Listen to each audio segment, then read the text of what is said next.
it's a Suzas, obviously. So basically, this video is about my bingo book in terms of players that I have fought in the past couple of days. Well, not days, but like throughout the whole time period that I've actually played the game and stuff like that, and like even in Storm 4 as well.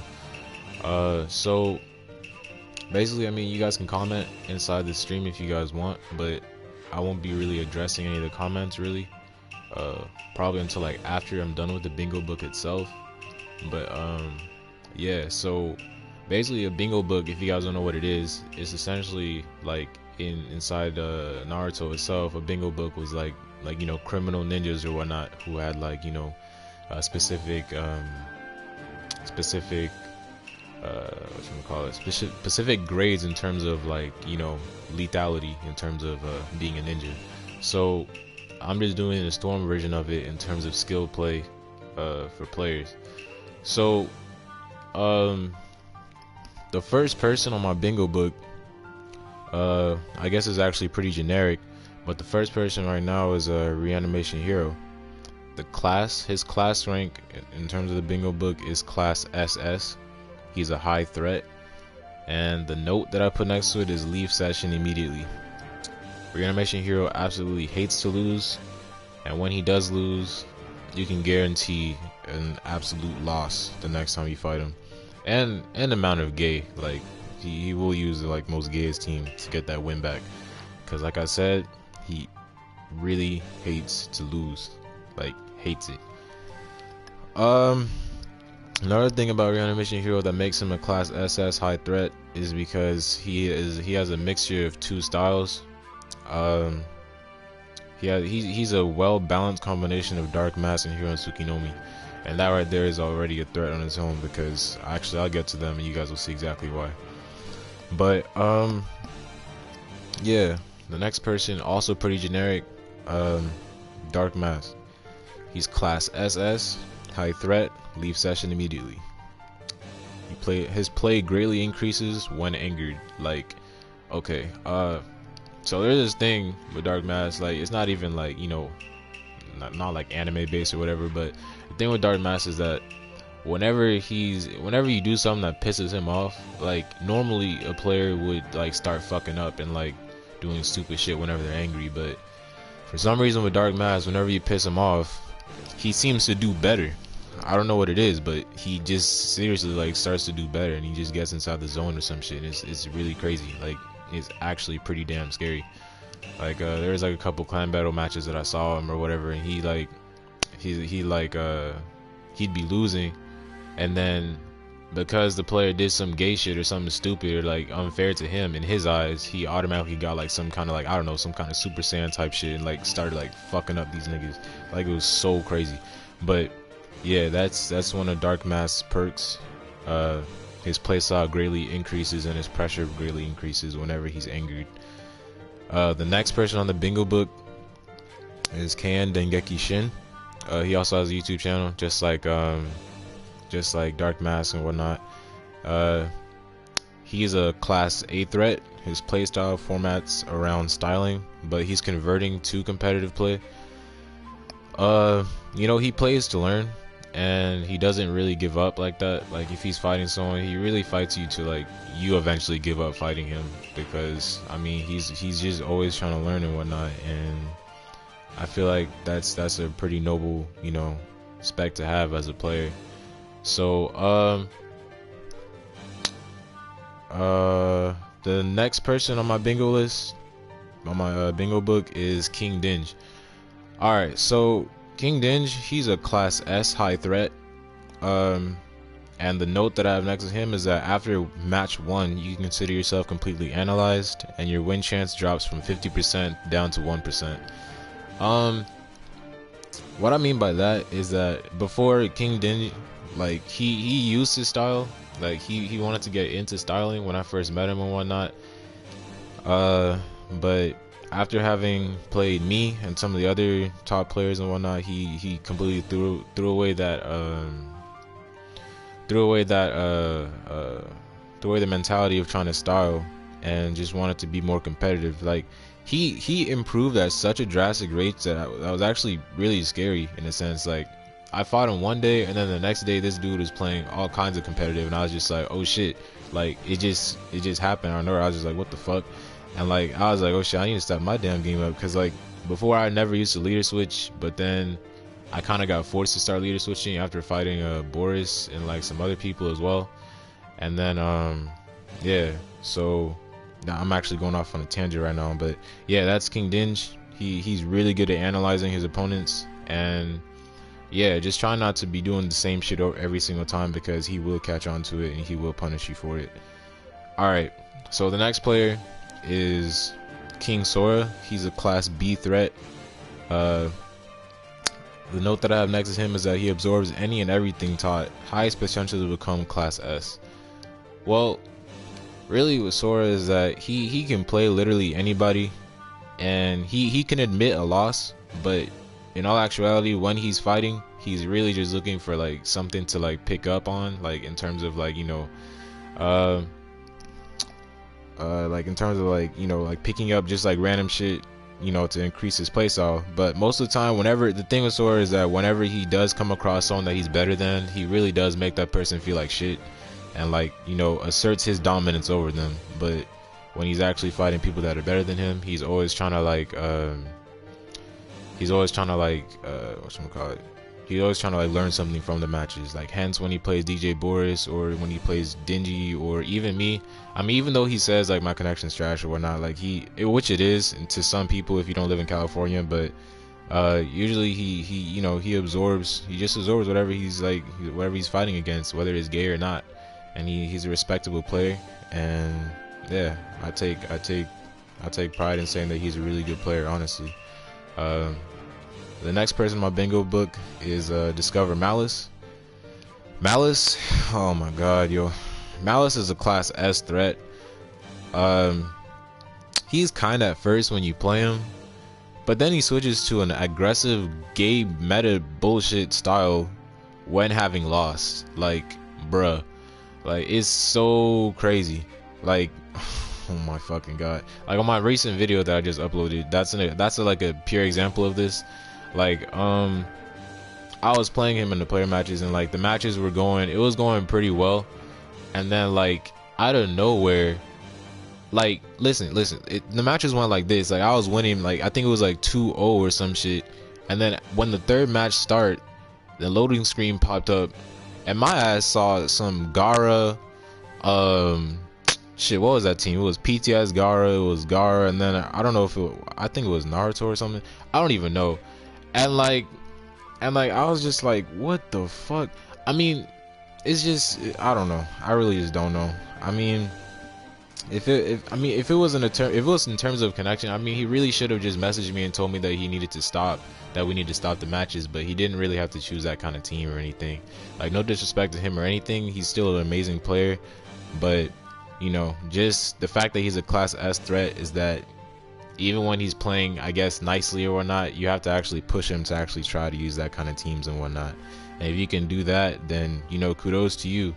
But in all actuality, you can get your ass beat by Discover Malice, like regardless, even when he's like, you know, just playing for fun. But yeah, alright. Next person on the bingo book is Hiro Tsukinomi. Class SS, high threat, leave session immediately. Often plays for fun. However, opponent believes that is his best, which is really not.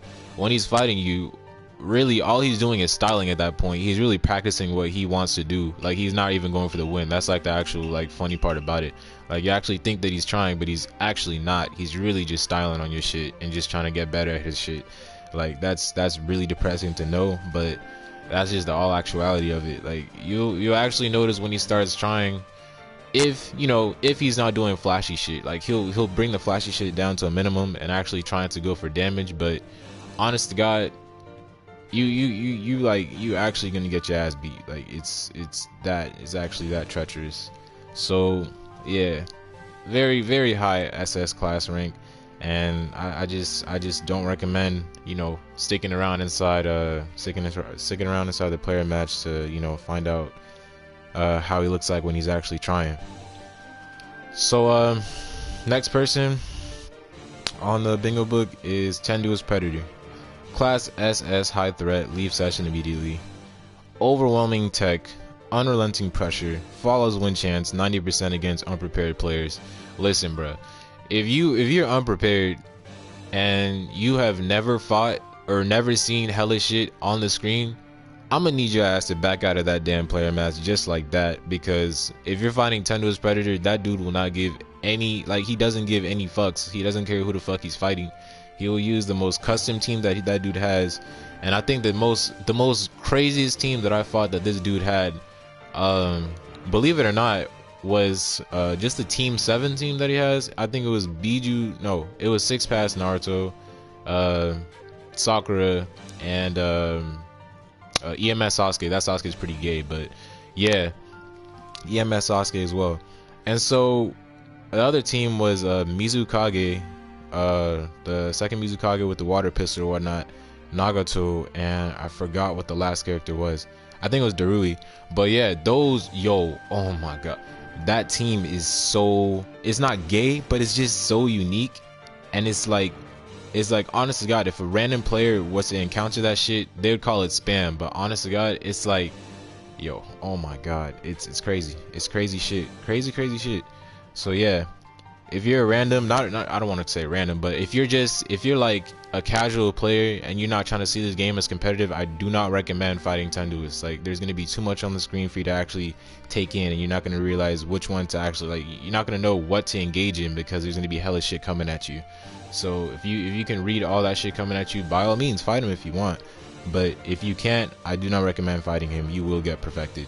That simple. You just will get perfected. Falco X Risen, Class S, high threat level. The note that I have for him is he's slow to adapt. Although once adapted, loss is guaranteed almost every time.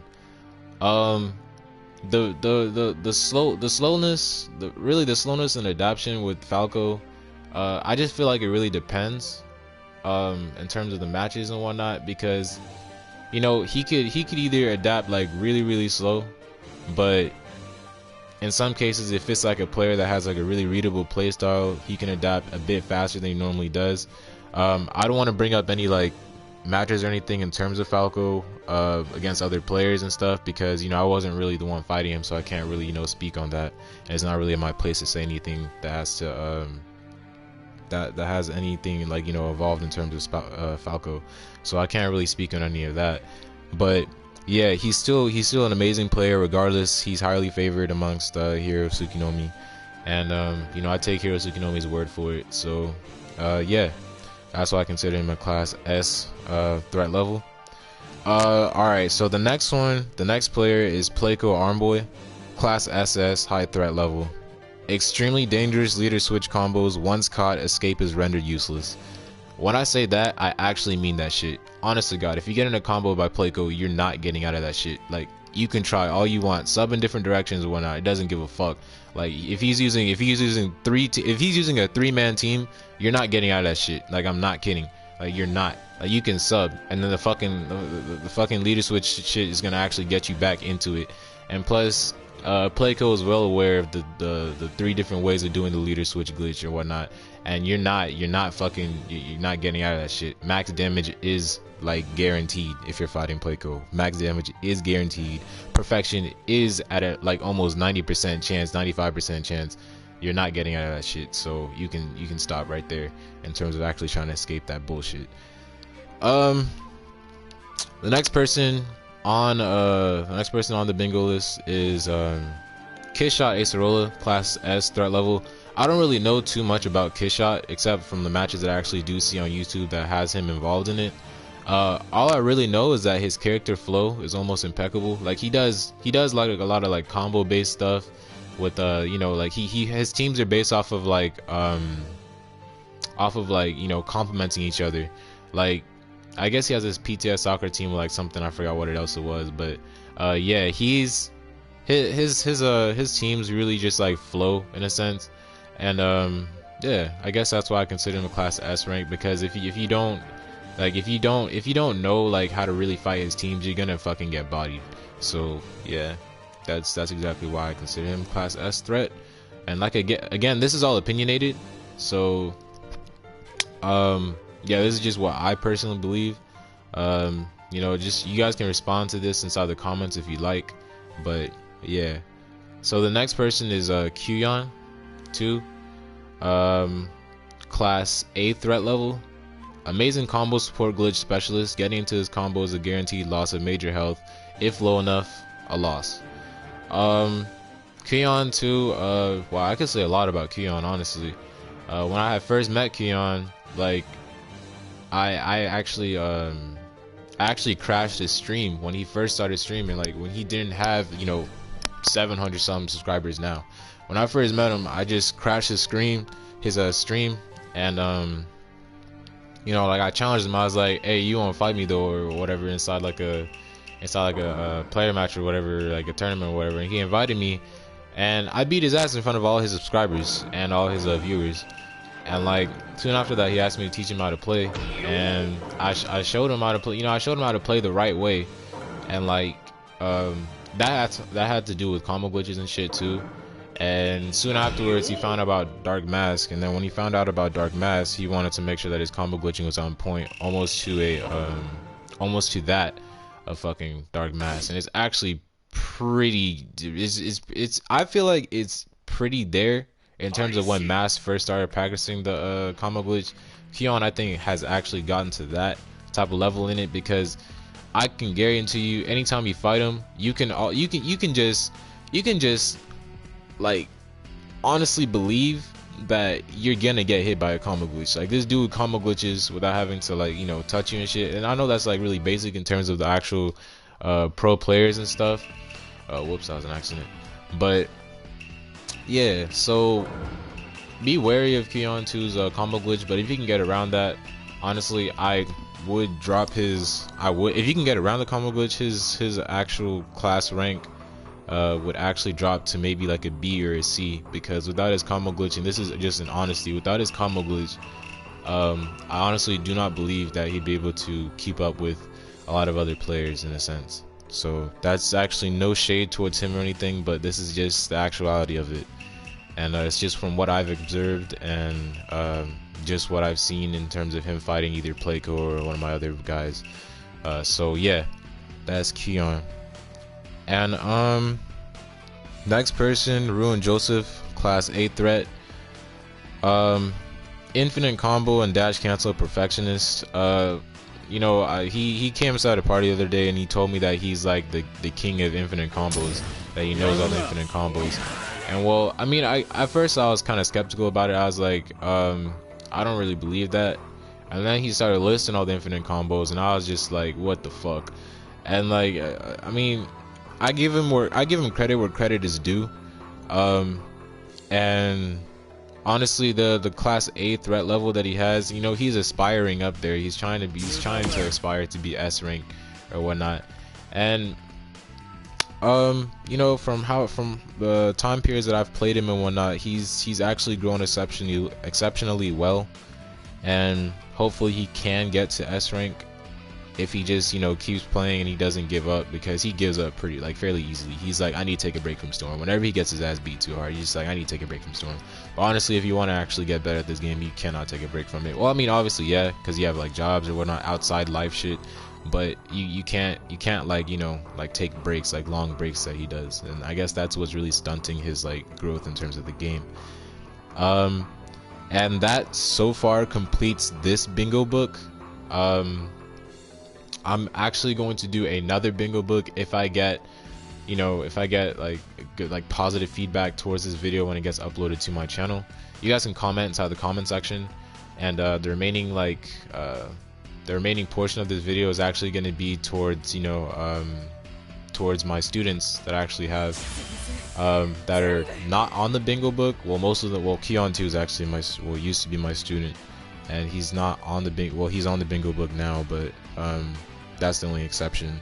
But towards my other students who are not on this bingo book, like for instance, J Swags, DJ Will, and Damn, who are my other students? I don't think I have any other students. Yeah, I think that's, yeah, I think that's all. Yeah, so those two, J Swags. Honestly, I feel like you can get a lot better, but I think the fact that you think too highly of yourself in terms of actual play, like you're like, the thing with you is that when you get a loss, I mean, you take it, but then you take it too hard, and then you just start to, like, you know, blame other people and whatnot, and you start, like, you know, blaming the person that beat you, saying that he's trash or whatever, and you just can't accept defeat. And that's what you actually need to understand. Like, if you really want to, like, you know, if you really want to improve, you have to accept a loss, like actually accept it, not just like, you know, like address it, but then, you know, not understand why you lost. But yeah, anyways, DJ Will, DJ, you're, wow, it's been a minute. DJ, you gotta, like, yo, honestly, first things first, I gotta commend you. Like, you're actually like one of my favorite students in terms of actual, you know, training with you. When I've been playing with you for, like, I think well over 2 months now, and I've seen, like, your progress in terms of actually getting better, and you actually are getting a lot better. Like, from the first time that I fought you, that perfect that I gave you the first time that we fought, I think that kind of opened your eyes, like, yo, what the fuck. Like, I just feel like that was, like, a real big eye opener for you, and that's exactly what's been, like, you know, like, motivating you to actually, like, you know, keep going and, like, keep and, like, you know, just, like, keep improving yourself. And I'm actually really proud because of that. You didn't give up. You didn't, you know, like, want to, like, stop playing the game. You actually saw that as an initiative to actually get better, and I commend you for that. Like, real talk, I really commend you for that. Like, that was actually really impressive to see. I just wish J Swags actually saw it in the perspective that you're seeing it now. And I just wish that me and J Swags were actually still on good terms. But yeah, I really commend you for that. Even till this day, he's still improving, guys. If you guys ever want to hit DJ Will up, you can actually do that. He's on my friends list. Just send him a message. I'm pretty sure he's willing to fight any and everybody. He's open to all kinds of styles, and I'm pretty sure that he'll try and adapt as well. Really good player, amazing competitive player now, and yeah, give him a challenge. He's always willing to improve. Alright, so that's the end of this bingo book stream. If you guys want to, like, start it from the beginning, just go on my channel. It's about to be uploaded. Just leave a like, subscribe, guys, and yeah, now responding to the comments. Can Lone Wolf's rank, I'm gonna do another bingo book on it. I'm not gonna, like, you know, address his rank right now because I don't have any notes for him or anything like I did the previous bingo book recipients, so I don't want to really talk on that or anyone else's you know, rank in terms of the next bingo book. So yeah, just go ahead and comment inside the comment section if you'd like to verse me so that I can put you on the next bingo book. My PSN, you know, is the same as my fucking YouTube, so that's, like, no brainer. But yeah, just message me if you want to fight for me to actually put you on the bingo book. And the other people that I have forgotten to put on the bingo book, you'll be in the next bingo book. And if that one also gets positive feedback, I'll do another bingo book, and I guess I'll just keep this whole bingo book series going. I'm gonna do it fairly early in the morning because I'm pretty sure you guys really want to know what your rank is on the bingo book. So yeah, I think that is all, guys. So leave a like, comment, subscribe, and I'll see you guys on the next bingo book video. See you guys later.